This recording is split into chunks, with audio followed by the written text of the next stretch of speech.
नमस्कार, news one India में आपका स्वागत है। आपके साथ मैं धर्मराज सिंह। रामानंद सागर की रामायण में भगवान राम का किरदार निभाकर घर घर में मशहूर हुए अरुण गोविल भारतीय जनता पार्टी में शामिल हो गए हैं। उन्होंने गुरुवार को पार्टी के कार्यालय में सदस्यता ग्रहण की। पिछले कुछ वक्त से चर्चा चल रही थी कि अरुण गोविल भारतीय जनता पार्टी में शामिल हो सकते हैं, जिस पर आज मुहर लग गई। अरुण गोविल की बीजेपी में एंट्री ऐसे वक्त में हुई है जब पार्टी पश्चिम बंगाल में ममता बनर्जी के किले को फतह करना चाहती है। बंगाल के चुनावी माहौल में जय श्री राम का नारा भी बड़ा मुद्दा है। ऐसे में टीवी के राम का बीजेपी में आना राजनीतिक गलियारों में सांकेतिक रूप से अहम हो जाता है। बताया जाता है कि अरुण गोविल पश्चिम बंगाल में पार्टी के लिए चुनाव प्रचार भी करेंगे। वही अरुण गोविल ने बीजेपी ज्वाइन करने के बाद न्यूज वन इंडिया के संवाददाता पीयूष तिवारी से खास बातचीत की। बीजेपी आपने ज्वाइन किया, क्या कुछ कहेंगे सर? एक शब्द नहीं, क्या कहूँगा, मैंने ज्वाइन कर ली है और क्या कहना है इसमें। सर, जय श्री राम के नारे को लेकर काफी विवाद था सर, क्या कुछ कहेंगे? नारा नहीं है, मैंने पहले कहा वो जीवन का उद्घोष है, वो हमारे आदर्श। अरुण गोविल जी जिनका कहना है कि जय श्री राम नारा नहीं है, वो जीवन का उद्घोष है। न्यूज वन इंडिया के लिए पीयूष तिवारी, नई दिल्ली। बीजेपी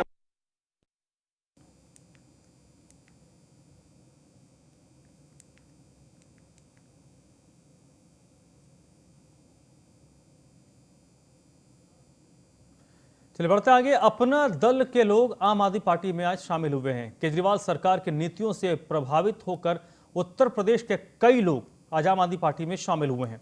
आम आदमी पार्टी के नेता संजय सिंह ने इन्हें पार्टी की सदस्यता दिलवाई है। उत्तर प्रदेश में सिस्टम पूरी तरीके से खराब हो गया, ये आरोप लगाया है विक्रम पटेल ने, जिन्होंने आज आम आदमी पार्टी का दामन थामा।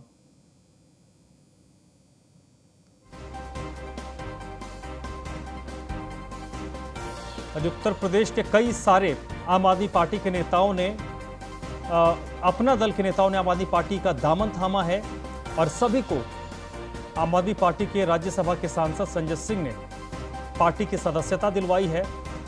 इस दौरान विक्रम पटेल, जिन्होंने आम आदमी पार्टी का दामन थामा है, उन्होंने आरोप लगाया कि उत्तर प्रदेश में जो पूरा सिस्टम है वो खराब हो चुका है।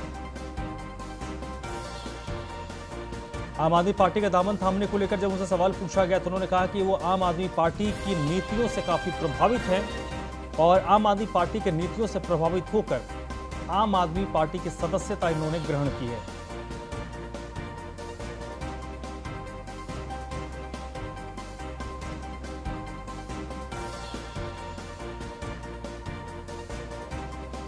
तो अपना दल के कई नेताओं ने आज दामन थामा है। आम आदमी पार्टी का संजय सिंह ने उन्हें आम आदमी पार्टी की सदस्यता दिलवाई है और इसे विशेष तौर पर जो पूर्वी उत्तर प्रदेश है वहां के पंचायत चुनाव से पहले आम आदमी पार्टी की एक बड़ी सफलता मानी जाती है, क्योंकि आम आदमी अपना दल की जो पकड़ है वो पूर्वी उत्तर प्रदेश के कुछ हिस्सों में है। वहां इन लोगों का प्रभाव आम पार्टी के काम आएगा। आदेश में माननीय सर्वोच्च न्यायालय ने कहा, संविधान पीठ ने कहा, 3 विषयों को छोड़कर पुलिस, पब्लिक ऑर्डर और जमीन, इन 3 विषयों को छोड़ के सारे अधिकार दिल्ली की चुनी हुई सरकार के पास, केजरीवाल सरकार के पास होंगे।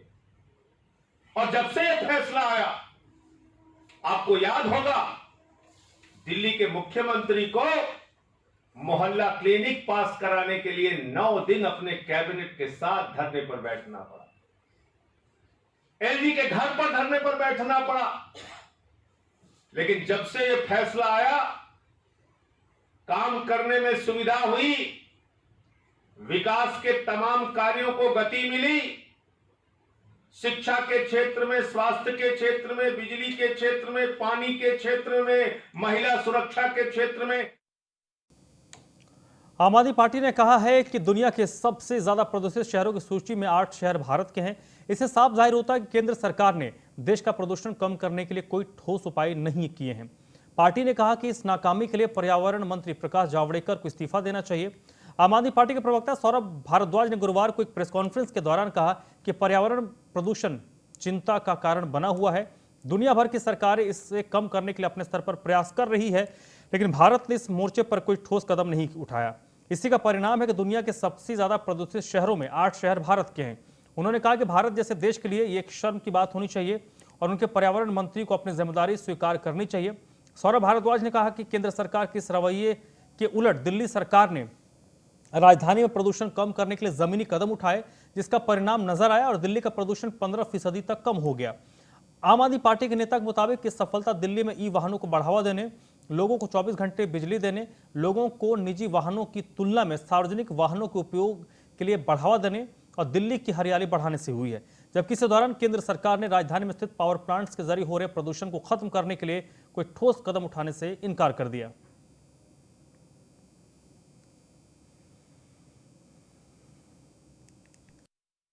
25% तक पोल्यूशन घटा है। दिल्ली के अंदर PM 2.5 का जो लेवल है वो 154 से घट के 115 पे पहुंचा। एक कॉन्सेप्ट है पोल्यूशन के बारे में जब हम चर्चा करते हैं उसको बोलते हैं एयरशेड। पोल्यूशन के का जो कारण है वो आप किसी एक स्टेट की बाउंड्री में या किसी एक शहर की बाउंड्री में नहीं ढूंढ सकते। सबका पर्यावरण जो है वो कॉमन पर्यावरण है, इसलिए एयरशेड का कॉन्सेप्ट है।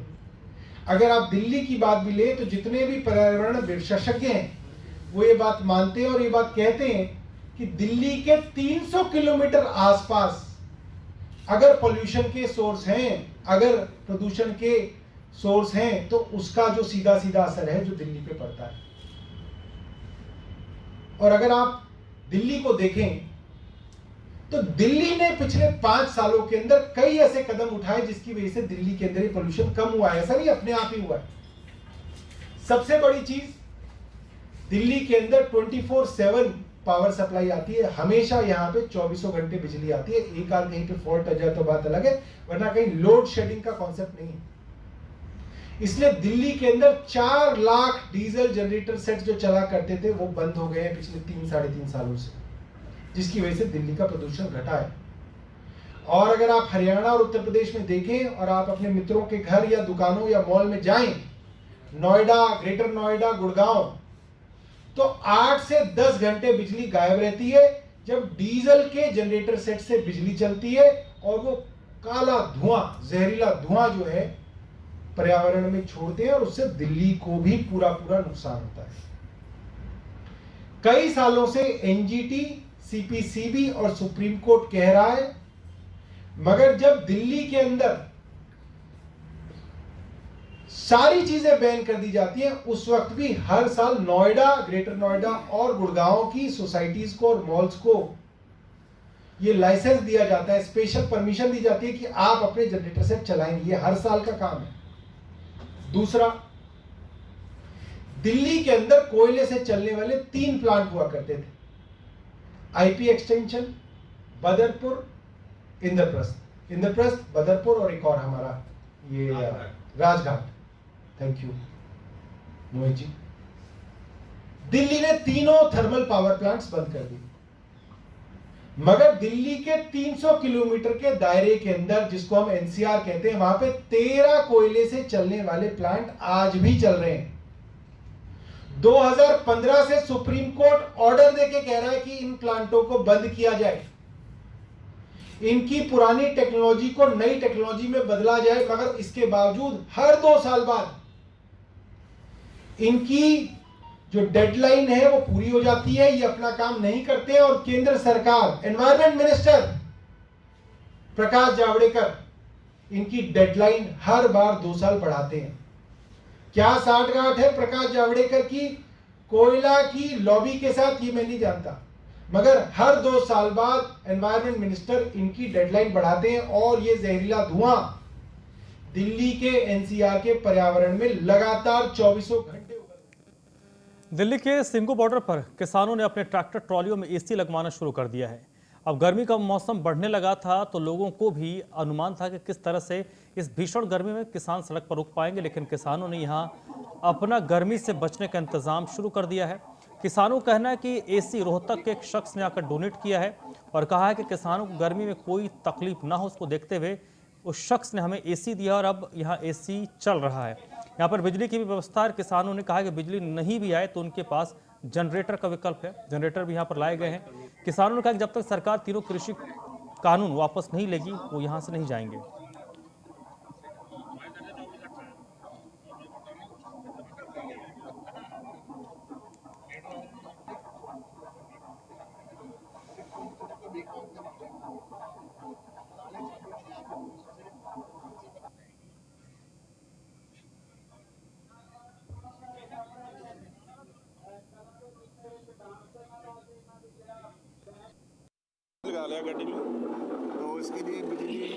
पता कहाँ से होगी।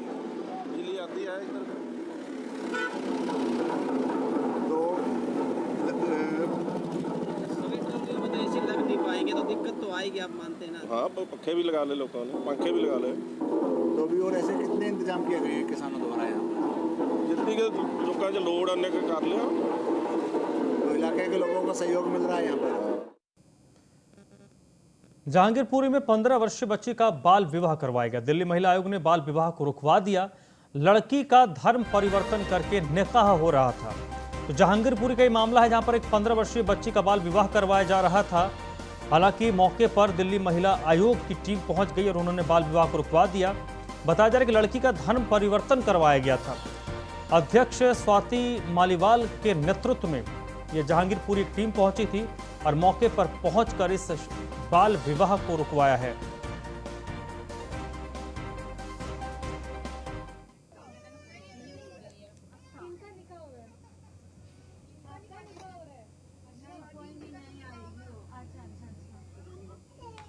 तो फिर अभी कैसे? अभी नहीं हुआ, नहीं कब होगा?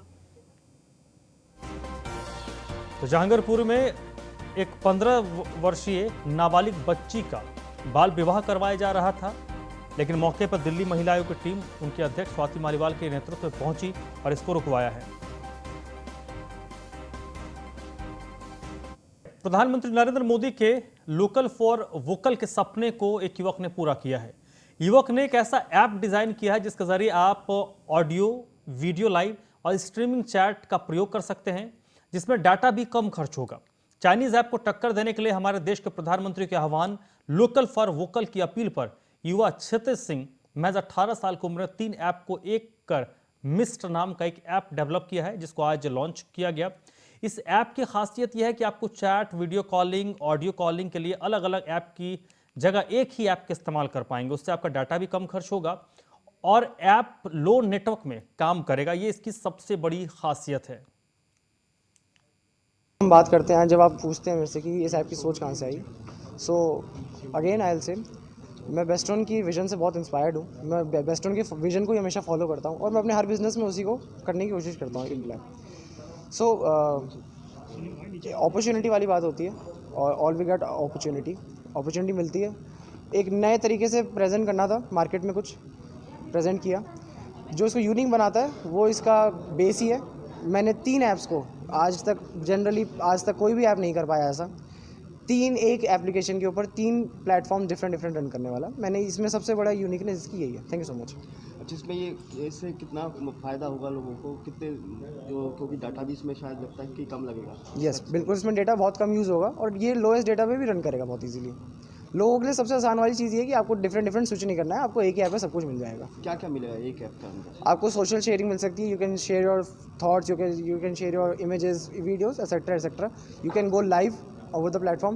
On Medly you can share your short video like that short video sharing platform जो होते हैं। और Metme आपका एक मैसेंजर ऐप है जो कि आपको आपके लव्ड वन से कनेक्ट करेगा पैन इंडिया। बात कर रहे हैं चाइनीज़ ऐप्स की। चाइनीज़ ऐप की नहीं, प्रधानमंत्री ने बिल्कुल क्लियर आह्वान करा देश के लोगों को कि देश के जो भी आईटी प्रोफेशनल हैं या जो बिजनेस हाउसेज हैं वो आएँ, ठीक है, और देश में सोशल मीडिया के लिए एक नई क्रांति लाएँ। उसी के लिए बेस्टोन ने इस काम को करा और मैं पूरे विश्वास के साथ आपको कहता हूँ कि आने वाले समय में आप देखेंगे कि जितनी भी सोशल मीडिया ऐप है इनका एक नया जो मार्केट जो उभर के आएगा वो मिस्ट होगा और मिस्ट इन सबको रिप्लेस करेगा, मेरा वादा है। लोकल फॉर वोकल कितना कारगर होगा, क्योंकि अभी बहुत सारे चाइनीज़ ऐप अभी भी लोग इस्तेमाल कर रहे हैं, मौजूद है मार्केट में। उसको लेकर किस तरह की आपकी रणनीति रहेगी ताकि ज़्यादा से ज़्यादा लोग इंडियन भारतीय वो कर सकें? देखिए, जो सबसे बड़ी बात है वो ये है कि ये स्लोएस्ट इंटरनेट में भी ये वर्क करेगा पूरा का पूरा, कि जैसे इसमें दिया कि 8 लोग एक साथ जो है वीडियो कॉलिंग कर सकते हैं। अब जितना भी लोएस्ट आपका अगर इंटरनेट होगा उसमें भी आप कर सकते हैं। जैसे कि मीडिया है जहाँ जाता है, कहीं पे आपका OB-WAN नहीं है, आपका डोंगल काम नहीं कर रहा, वाईफाई नहीं काम कर रहा, वहाँ पे भी अगर आप चाहें तो लाइव जो है 8 लोगों को लेके और पैनल पे आप चला सकते हैं। और क्या खासियत है इसके ऐप्स की? सबसे बड़ा खासियत यही है कि मेड इन इंडिया है, सिक्योरिटी वाइज, और जो लोकल फॉर वोकल है उसको आगे बढ़ाने के लिए मिस्ट मेरे हिसाब से जो है आज तक का इस फील्ड में माइलस्टोन साबित होगा।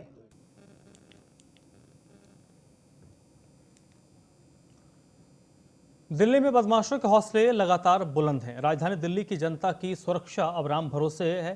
बदमाश दिन दहाड़े सड़कों पर वारदात को अंजाम दे रहे हैं, लेकिन पुलिस इन पर नकेल कसने में नाकामयाब है।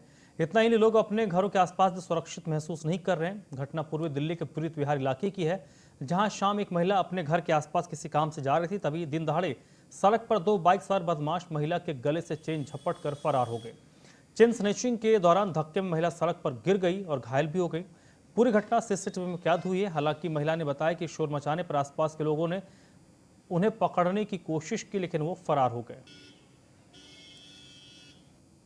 हम अपने घर की तरफ जा रहे थे, तो बस शॉप से बाहर निकल रहे थे। निकलते के साथ ही एकदम से बाइक में 2 लड़के आए, अपाची थी वाइट कलर की। एकदम से चैन छीन के, मैं जैसे छीनी एकदम गिर गई।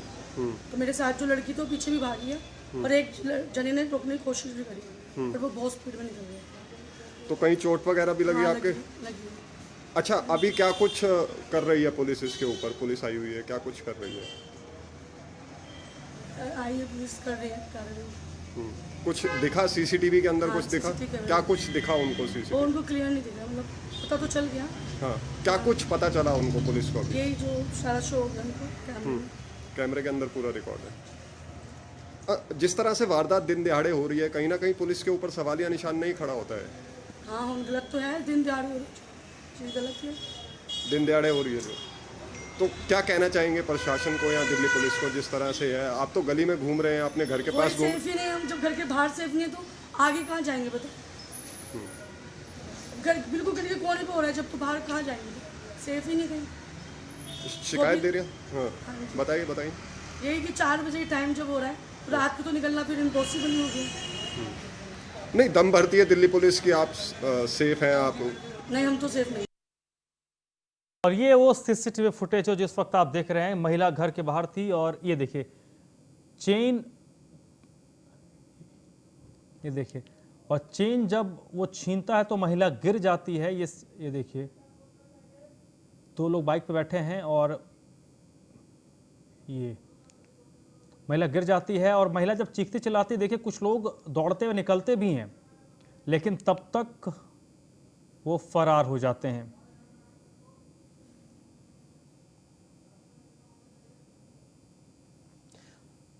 तो प्रीत विहार इलाके की ये तस्वीर है, ये सीसीटीवी फुटेज है। पूर्वी दिल्ली का प्रीत विहार इलाका है ये।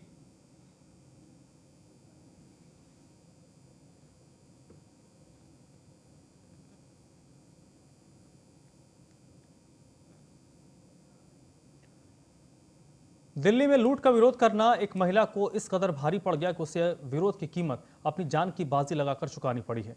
तिमारपुर थाना क्षेत्र के मजनू टीला बाहरी रिंग रोड पर एक महिला सुबह अपनी दुकान खोलने के लिए आई। उसी दौरान बस से एक सवारी उतरी, जिसको रिंग रोड पर लूट और स्नैचिंग की वारदात को अंजाम देने के लिए एक बाइक पर 2 बदमाश खड़े थे। उन्होंने सवारी के साथ लूटपाट करने की कोशिश की तो एक महिला ने जोर जोर से चिल्लाते हुए लूट का विरोध किया और बदमाशों को पकड़ने की कोशिश की। इसी दौरान बाइक पर बैठे एक बदमाश ने महिला पर गोली चला दी और गोली महिला के सीने में लगी। बदमाश वारदात को अंजाम देकर मौके से फरार हो गए। महिला को तत्काल इलाज के लिए ISBT के ट्रॉमा सेंटर लाया गया, जहां डॉक्टर्स ने उसे मृत घोषित कर दिया। तिमारपुर थाना पुलिस सीसीटीवी फुटेज और चश्मदीद के बयान के आधार पर अब इस मामले की जांच कर रही है।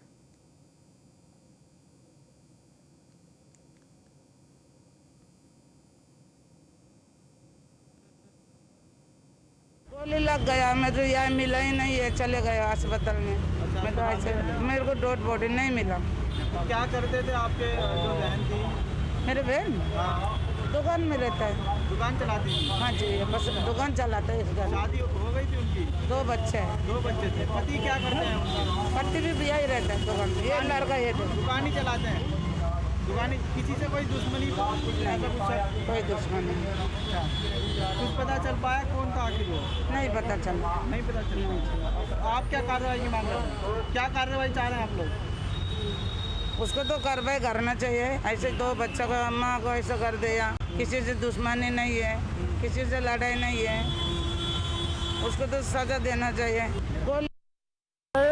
बस से एक औरत उतरा और सवारी था जो अकेला था यहाँ पे। मेरे ख्याल से वो अपने हस्बैंड को कॉल करके ना इंतज़ार कर रहा था, लेने आऊँ बोल के। तब तक ये बाइक में 2 लड़के आए, उसको छीना झपटी करने लगे। तो यहाँ पे हमारे पड़ोसी जो है औरत ने चिल्लाने शुरू कर दिया कि चोर चोर बोल के, और उसको छोड़ के इसको औरत को गोली मार दिया। अच्छा हाँ, तो वो लोग किसी और के साथ लूट की वारदात करना, उन्होंने बचाना चाहा, उसको बचाने के चक्कर में उसको गोली मारी। अब कितनी गोलियां चलाई थी उन्होंने, कुछ पता है आपको इस बारे में? जहाँ तक मेरे को पता वहाँ पे 2 हवाई फायरिंग किया था, तो एक तो जारी किया होगा शायद। 2 हवाई की थी, एक कितनी उम्र रही होगी जो महिला है उनकी? महिला को 45 तक हो, 40-45 के बीच का है। इस बुलेटिन में फिलहाल इतना ही।